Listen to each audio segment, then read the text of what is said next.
The Buffalo Bills have invested in edge rushers, but is it good enough? We're examining the current situation and options for the Bills in the draft today on Locked On Bills. You are Locked On Bills, your daily Buffalo Bills podcast. Part of the Locked On Podcast Network, your team every day.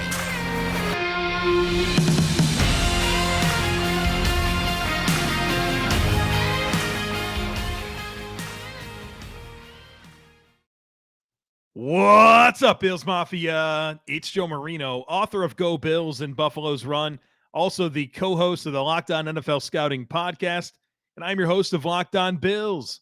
I want to thank you for making Locked On Bills your first listen every day, and a big welcome to our everydayers. You know who you are. Those of you who never miss a single episode, I appreciate y'all being here very much. Also, please be sure to subscribe or follow for free on YouTube or wherever you listen to podcasts. We're part of the Locked On Podcast Network, your team every day. Well, folks, we're talking edge rushers today. I want to examine the current situation for the Bills and then talk about the prospects. I've went through and scouted the edge rushers, and I have 14 of them to present to you today that ended up with top 3 round grades for me that I think would be good options for the Bills. And of course, all of my scouting this year is through the lens of the Buffalo Bills. So I have them stacked in order of the way I would prefer the Bills to draft them. And the good news is, if the Bills want to invest in the position, there's a lot of intriguing options that make a lot of sense in the first 3 rounds. But before we get there, let's talk about the current situation in Buffalo when it comes to the defensive ends or edge rushers. So you got this guy named Von Miller. He's awesome. Love him. But he's coming off of an ACL injury that he suffered on Thanksgiving in 2022. It's a 9 to 12 month recovery. And I know that Von Miller is a freak, but he doesn't break the rules when it comes to ACL recovery. My expectation is that he's probably going to start the season on the PUP list and miss at least 4 games. And so that's obviously a concern. You got Greg Rousseau as your other starter, and Greg Rousseau is a nice young player. I like the trajectory, love the year 1 to year 2 growth. Excited to see what he does this year. Very comfortable with him. And then after that, you got Shaq Lawson, who wound up being the starter opposite of Rousseau when Von Miller got injured, ahead of A.J. Epinesa, who's the 4th defensive end. And I think he had his best season last year, but I think that's a pretty low bar to clear. Maybe he'll have an even better season next year in a contract year. I mean, he had 6.5 sacks. That's pretty decent. Then you have Boogie Basham, who has been pretty uninspiring as a recent second-round pick that's still on a rookie contract, actually has 2 more years left on that rookie deal. And Kingsley Jonathan, who's a practice squad player. And so I look through this, and I see short-term needs and I see long-term needs. The short-term need is, well, first of all, Von Miller's injury. Right now, if the Bills had to play a game, I think your starters are Rousseau and Lawson, with Epinesa as the 3rd guy and Boogie Basham playing 20-25% of snaps. That doesn't excite me that much. I like Shaq Lawson, but he's not a difference maker. He's a fundamentally sound player that provides good depth, but not an ideal starter. And so the Von Miller injury creates part of my short-term concerns, but another short-term concern that I have is that there's some easy upgrade opportunities.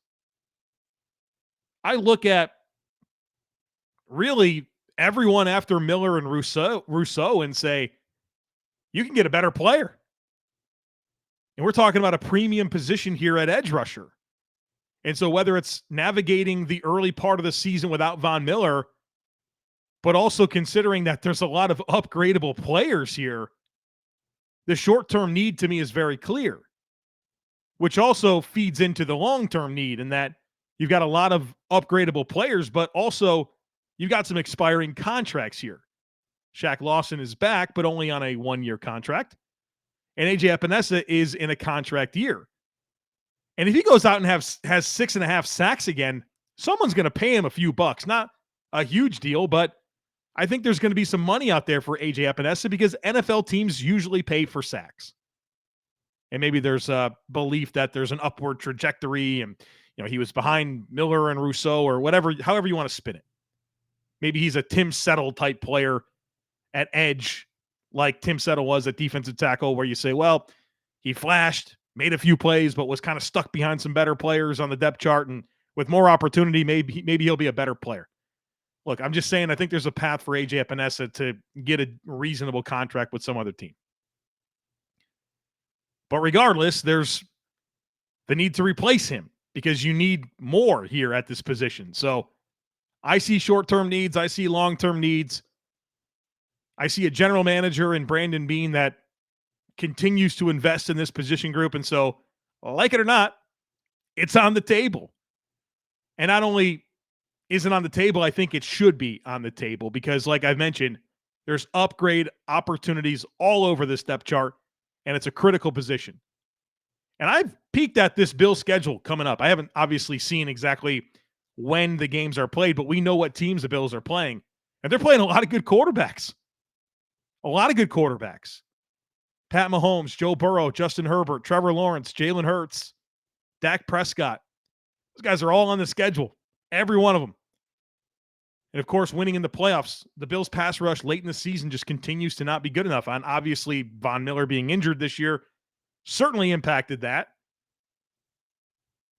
But I want to see more dynamic edge rush for the Buffalo Bills, and I think their best chance to get it is going to be in this draft. So in just a moment, we're going to talk about those options. But first, something exciting is coming to Built.com on April 22nd. I don't have all the details quite yet, but the excitement is real, and it's something you won't want to miss. If you know how Built works, they have the most incredible protein bars in the world, and they do these amazing flavor drops with unreal flavors in limited quantities. So mark your calendars and head to Built.com on Saturday, April 22nd, to be one of the first to discover what all the hype is about. I personally can't wait to see what the new flavor is. I've never seen them quite hype up something like this, so I can't wait to see what it is. Make sure that you check them out. Head on over to Built.com. Use that promo code LOCKEDON15, and you'll get 15% off your next order.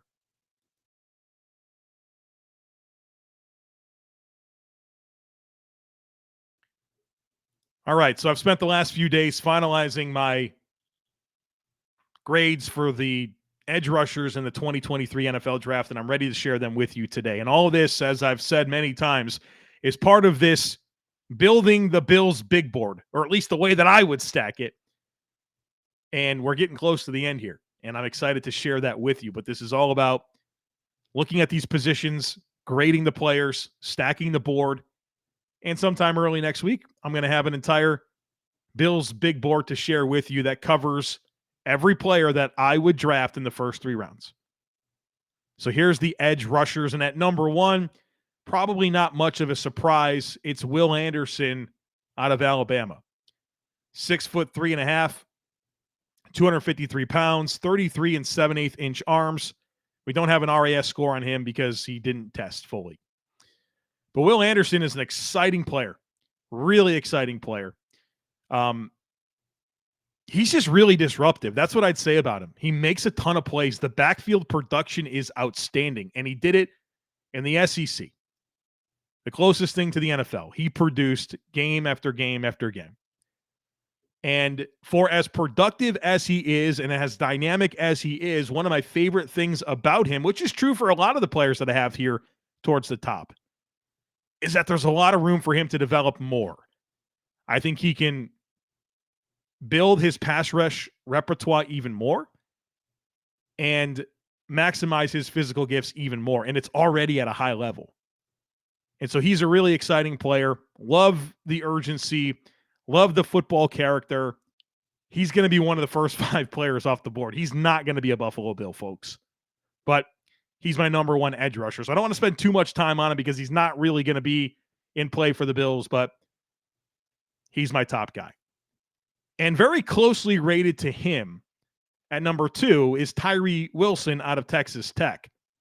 And boy, did I have fun watching his tape. I've enjoyed watching him, I think, for this entire season and kind of coming out of the summer and realizing that for somebody who loves to bet on traits, I really do love tools and physical traits. You know that. You've listened to this podcast. You know what I prefer in football players. My goodness, do you get a really exciting package in Tyree Wilson? 6'5" and 5/8, 271 pounds. Check out these arms, 35 and 5/8. And we don't have an RAS score for him. He's working on, I think, a foot injury. He's been rehabbing. But really exciting player. And you watch him at Texas Tech, and you're going to hate the way he was used, whether it's this year or last year. This past year, kind of a stand-up outside linebacker a lot of times. The year before, very gap control type player, right? In this playing as a base end 5 technique. And you never really got to see a whole lot of opportunities where he just goes, right? Just goes, attacks the pocket. And when he got those chances, you watch him and you're salivating, your jaw's in the ground because you just love the burst. You love the flexibility. You love the power. And he just wasn't consistently given opportunities to use all of that. And I'd obviously have a lot of questions for Texas Tech and their coaching staff, but projecting him to the NFL is what this is all about. And my goodness, do I think he's an exciting player. I think he's very clearly one of the best prospects in the class. He'll go in the top 10 for sure, maybe as high as number 2 to the Houston Texans. There's some belief out there that he can go ahead of Will Anderson, and I'll be honest with you, I understand it. The tools there are just really exciting, and I think the trajectory is exciting as well. I don't think he'll be a Bill, but he's number 2 for me on the edge rusher rankings. Now, I'll tell you what, this top 3 is really in a class of its own. These are, I think, a clear cut above everyone else. And that last guy in this top bucket is Nolan Smith out of Georgia. 6'2" and 2/8, so a quarter. 238 pounds, 32 and 5/8 on the arms. RAS score of a 9.23. So you're not going to love the size here, right? A little over 6'2", right at about 240 pounds, and less than 33 inches on the arms, right? Those are not ideal numbers. But what I love about Nolan Smith is so much. I don't know what the first thing I want to say is, but he's just a dynamic football player. I compare him to Hassan Reddick, who's really emerged lately and was awesome for the Eagles last year in the conversation for Defensive Player of the Year. And I think Nolan Smith is a more explosive version of Reddick and also a way better run defender. I know that nobody's drafting Nolan Smith for his run defense, but my goodness, is he awesome at it. I mean, this dude is squeezing offensive tackles back into gaps. He is standing up, pulling guards. I mean, he is a smart football player that fundamentally understands how to play the game. The run defense is tremendous. You'd have no idea he's 238 pounds. He more than holds his own as a run defender and anchoring, squeezing down and making plays. But he's also explosive. A really explosive, dynamic guy. The first step quickness, the flexibility, his ability to just dust offensive linemen is really exciting. I'll tell you what, if the Bills picked him at 27, I would absolutely love it. But I'll tell you what, I just don't think he gets there. I think this is one of the best 15 players in the draft. Very clearly. And so if he's there at 27, I don't know. I probably sprint to the podium. I don't think he gets there. But man, is he exciting. Really exciting player. And I like that he would offer something a little different. The Bills have went with these long-armed, compression-style rushers. And I want some burst and I want some flexibility. And my goodness, would you get that in Nolan Smith? So that's that real, to me, top bucket of edge rushers in this class. Now, the next 2 players I still have as first-round options, and then we'll kind of get into second-round guys. Number 4 on my list is Lucas Van Ness out of Iowa. 6'5", 272 pounds, 34-inch arms, RAS score of a 9.39. There's a lot to like about Lucas Van Ness. Plays with a ton of urgency, super physical, super stout. There's more bend than you're expecting for 272 pounds in a 6'5" frame. And I just like that makeup that he offers physically. whether it's athleticism, power, and of course the size is really good here. The question that people are going to have about Van Ness is, well, he never started a game in Iowa. And I think that says more about Iowa than it does Van Ness, because he's better than the players that he was behind, but they have a very seniority type system for who gets to start. And Van Ness didn't start, but he's played a lot of snaps. So I think he's reasonably experienced for a redshirt sophomore. But it's all about ceiling here with Van Ness. Obviously, he's a touch raw, but if he maximizes his physical gifts, I think he can be a really outstanding edge rusher. I think he's a lot like a Trey Hendrickson type player that you see with the Bengals, who has really turned it on to become an outstanding pro. I think Van Ness has that type of ability at the next level. So I don't know if he gets to 27, but he's my fourth guy. My fifth guy is Myles Murphy, Clemson. 6'4" and 6'8", 268 pounds, 33 3/4-inch arms, RAS score of 971. There's a lot to like about Myles Murphy. Physically gifted, has a lot of power, really heavy hands, really good bull rush. And I like how he works off of that. And he's got some burst and flexibility to go with it. I think where you watch Myles Murphy and you get turned off a little bit is because you feel like he has so much physical talent, but you just wish he didn't fade as much, right? There's just moments where he should be more dominant than he is, but when he's dialed in, he is very dominant. It needs to be more consistent. So I like Myles Murphy. He's my last true first round grade here at the position, and it's all about just finding more consistency and playing to his fullest capability. So now we're going to get into the second round grades. The next player is Keon White, number 6, Georgia Tech. He is very Billsy to me. I watched his tape, I studied him, and I thought he was very Billsy. And you could, for better or worse, he's Billsy. 6'4" and 7/8, 285 pounds, 34-inch arms, RAS score of 992. Keon White started his career as a tight end at Old Dominion, was there for a number of seasons, eventually converts over to defensive line, finds some production, transfers to Georgia Tech, has an injury, and then this past year he kind of put everything together and played really well. Whether that's rushing off the edge, he can reduce inside and rush a little bit. High character guy, really intriguing. There's a lot of power to his game to go with the athleticism, which is intriguing to me. He plays really, really hard. He, for better or worse, reminded me, at least in college, of Boogie Basham at Wake Forest, with maybe a little bit more in terms of power and maybe a tick more in terms of that ability to really power through rush angles. So he just feels Billsy to me. And I'm not sitting here pounding the table for him to be a Bill. I just feel like kind of falls into some of those tendencies that we've seen the Bills be attracted to in the past. The next guy on the list here is number 7, BJ Ojulari out of LSU. A little bit smaller guy here in terms of size, good length, though. 6'2" and 3/8, 248 pounds, 34 1/4-inch arms. RAS score comes in at 915. If the Bills are looking for, like I talked about with Nolan Smith, this is not a Nolan Smith caliber player in my mind, but that leaner framed guy with burst and flexibility, you get that in Ojulari, and this guy has a relentless motor.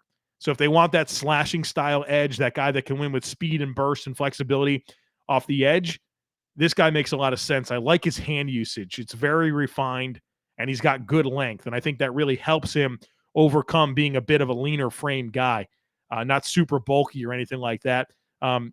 Not going to help you traditionally as a run defender, right?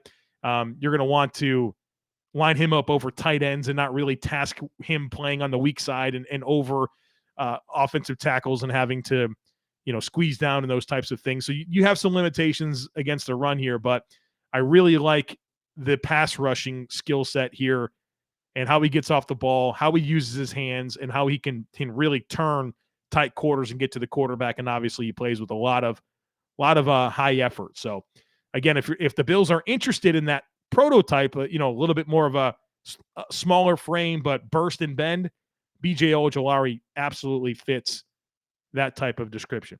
All right, I got 7 more players to get to here. Just need a quick break. I'll be right back.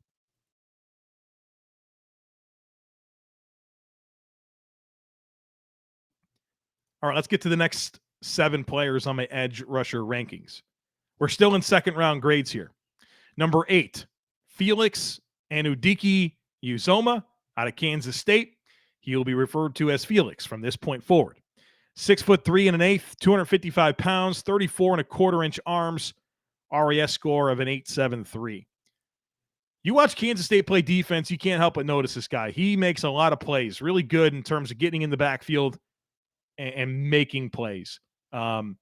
He's a guy that has good power for 255 pounds, good length as well, over 34-inch arms. He uses that to his advantage. I like his ability to get off contact and finish.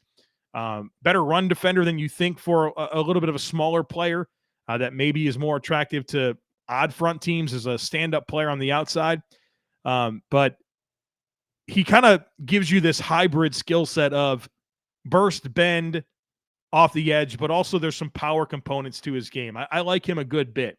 I wouldn't advocate for him high in the second round, but I think at 59, if the Bills really wanted to go with an edge rusher, he would make sense. Number 9 here, another player that I think is very Billsy, Isaiah Foskey, Notre Dame, 6'5", 264, 34-inch arms, RAS score of 9.61. Isaiah Foskey is the all-time leader in sacks at Notre Dame. That's pretty impressive. So you love the production. I like the versatility. He's a guy that can play off the edge. He stood up quite a bit and it would play off ball.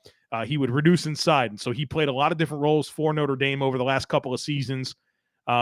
Super high character guy. Had a chance to interview him actually and chat with him. And I think he's one of those guys that will be labeled as wired the right way with the right DNA, those types of phrases that you hear from Sean McDermott and Brandon Beane.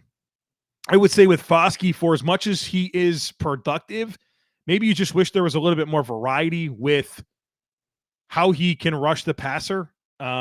Needs to develop a few more moves, but also as a run defender, there are times where you just wish he was a little more firm at the point of attack.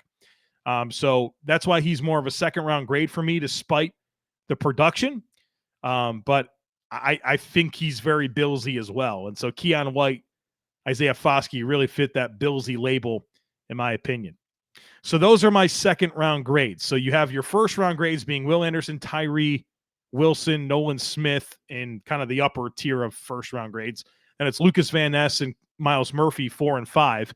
Then my second-round grades are Keon White, BJ Ojolari, Felix, Anudike Uzoma, and Isaiah Foskey. And now these last 5 players are all third-round grades for me. And the next one at number 10 is Will McDonald out of Iowa State. 6'3" and 5/8", 239 pounds, 34 and 7/8-inch arms. So a lot of length there to go with a lean frame, right? Sub 240 pounds, 9.67 RAS score. There's a lot to like about Will McDonald. For a leaner frame guy, I think he plays with good power.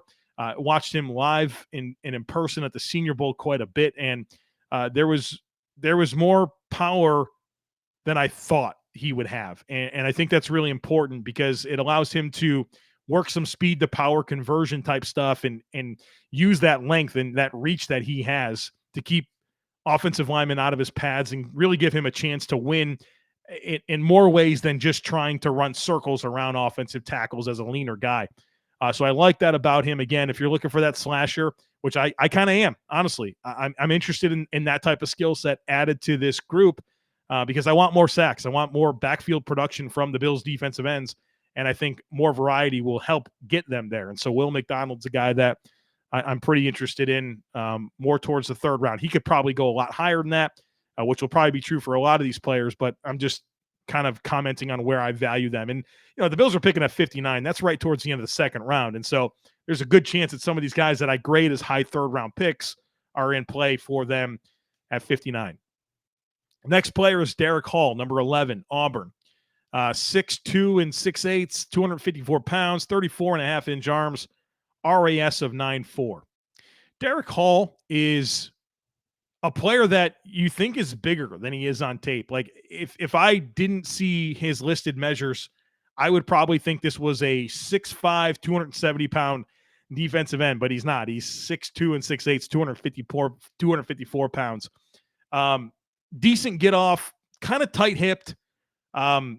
Really relies on using that length and playing with power.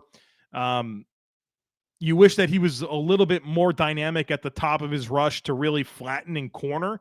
But he plays with power well. He's a pretty solid run defender. I think part of his development has been hurt by Auburn with just the amount of different defensive line coaches that he's had over the last few years, and kind of continuing to have to tailor the way he plays to their preferences. And so I think there's some untapped potential here. But because I think there's some real growth areas that I need to see for me to grade him higher than kind of that high third round range. But I can see him becoming a meaningful starter in the NFL, but I think there's a curve there. And number 12, Zach Harrison, Ohio State, 6'5.5", 274 pounds, 36.25-inch arms. Ohio State with Zach Harrison, DeJuan Jones, and Paris Johnson. I mean, just unreal length in some of these players they had coming out this year. RAS score on Zach Harrison of 8.72. Zach Harrison, one of those big-time recruits coming out of high school that flashes a lot, but the consistency was never really there. And the production was a little bit underwhelming for the physical skill set and the recruiting profile. But there are just moments where you watch him and you're like, yeah, I get it. That's why he was such a highly regarded recruit and had so much buzz for what he can develop into, but it never really fully happened. So you just got it in doses. And I think that comes from some of his rigidness, right? He's kind of a high-hipped guy, and turning corners is not really his strength, and he really has to win with power and length. And those are fine things, but you just wish there was a little bit more dynamic burst and dynamic ability to corner and flatten with consistency. So there are moments where he can dial it up and really look like, I mean, honestly, a first-round player, but there's just not enough of it for me to grade him any higher. Number 13, Yaya Diaby, Louisville, 6'3" and 3/8", 263 pounds, 33 7/8-inch arms, RAS score of a 9.86. Was pretty much a non-factor until this past season at Louisville, where he got some opportunity to play and really turned it on. He's a bit raw. There's definitely a lot of room for upward growth here, but physically he's just impressive in terms of the athleticism, good size. He's got some pretty exciting power as well. At Louisville, they gave him some chances to reduce and rush inside, and I thought he was really successful. And there were a lot of reps on the outside where he could just kind of really create that half-man relationship and really power through and turn and really put some offensive tackles into some vulnerable positions. And so to me, it's about, all right, I got an appealing player. It's not all there yet, but I've seen some flashes that if you can really build on them, you can have a meaningful player. So late third round, I think he's a worthy idea in terms of that developmental appeal. And the last guy here, number 14, is Tuli Tuipulotu out of USC. 6'3", 266 pounds, 32.25-inch arms, RAS of an 8.5. This is a very relentless football player. Lines up in a lot of different spots for USC, a lot of production, and he wins with just a lot of effort. I mean, he plays so hard, and I appreciate that about him. You wish he was a little longer, sub 32.5-inch arms, right? 32.25, a little bit light there. Again, an 8.5 RAS score. He's one of those players that's had some fluctuations in weight, in where he was asked to play for USC, which I think that always tends to kind of hurt a player. You want to get them in that ideal weight and let them go, but finding it sometimes just takes a little too long, and I think that's kind of the case with Tuli. And that's why you see the production and you're not quite in love with him as a prospect to the degree that the numbers would tell you. But high effort, good power, has some rush variety, but a little tight, lacking a little bit of length, and that's kind of why he's more of a third-round grade to me than any higher than that. So there you have it. There's the rankings. There's the 14 players that I would pick in the first 3 rounds for the Bills at edge rusher. And hopefully the Bills come away with one of these players because as I discussed at the top of our conversation, the short and the long-term needs are pretty obvious to me at a very important position group. So we got a few more position groups to get to. What we're going to do, though, is I don't have enough interior offensive linemen, safeties, or running backs to make that individual episode. So we're going to put them together in one conversation, which will probably be our conversation tomorrow. I'm also going to make sure that I get to all of the not top 30 visits, 30 visits, the players the Bills hosted, and make sure that they're all reflected on the board. And there's going to be some players there that won't be top 3 round grades, and that's fine. I want to make sure that they're on there because they're definitely on the radar. And then that's going to position us well to reveal the Bill-specific draft board as I've stacked it. And then, of course, a lot of conversations leading up to next Thursday night when the Bills are scheduled to pick number 27 overall in the first round. So a lot still left to do. We're getting towards the finish line. Hopefully you're enjoying these Bills draft conversations, and hopefully you're ready for next week. Of course, we're going to talk about, if the Bills pick these players, we're going to really go in and talk about what they offer and, what they mean in terms of those picks. So the conversation is crossing the finish line, but it's also in a way just beginning. So make sure you're subscribed. Would love it if you took a second to rate, review, and share the podcast. Have a great rest of your day. Go Bills. And I look forward to catching up with you again tomorrow.